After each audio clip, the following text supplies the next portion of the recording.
New York's coronavirus outbreak has claimed more than 23,000 lives, and Empire State leaders are playing the blame game. Where was the whole international health community? Governors don't do global pandemics, right? I don't personally put a lot of time into dwelling on the past when I have people to serve right now. This says other early outbreak states, even earlier, like California and Washington, saw better success in stopping the spread. So was New York just a perfect storm for this pandemic, or did someone drop the ball? Joining us now to discuss is New York GOP Councilman Joe Borelli. Joe, good to see you this morning. Good morning. Good morning. Good morning. You know, a lot of people are making a lot of comparisons to New York and a lot of different states out there. New York certainly has a lot of people here, but New York was a little bit later to shut down, so to speak. Do you think that that was the problem?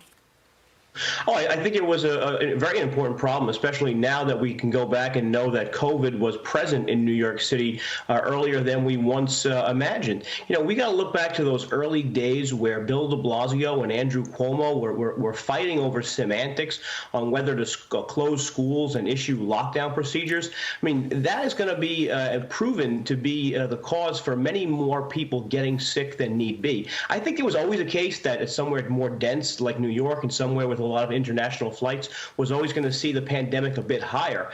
But you know, Bill de Blasio and Andrew Cuomo just could not seem to get on the right page. And Bill de Blasio was urging New Yorkers up until the very last minute of the shutdown to go have a few extra drinks at their local watering holes and visit their local restaurants. I think that's going to come back to haunt two people who were all too eager to be out in front of the spotlight when things seem to have been going well. Yeah, let's pull up some information here.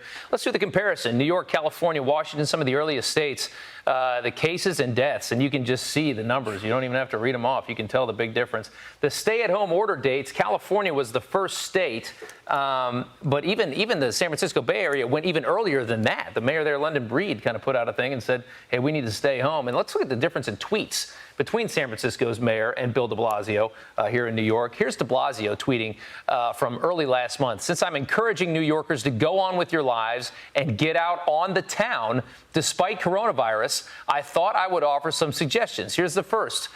Through Thursday, 3/5, go see the Trader. And then here's London Breed, San Francisco mayor. On the same day? On the same day. Prepare for possible disruption from an outbreak. I mean, that is just a staggering difference, right?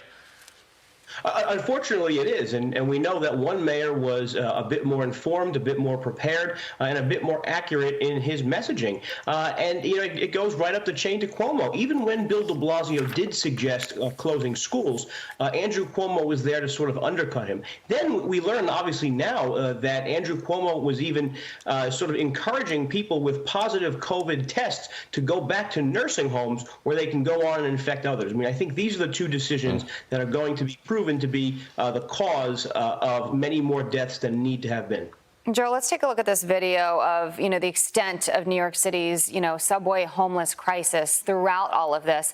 And, you know, you've seen the video. It's been out there circulating online. What do you make of what's been going on?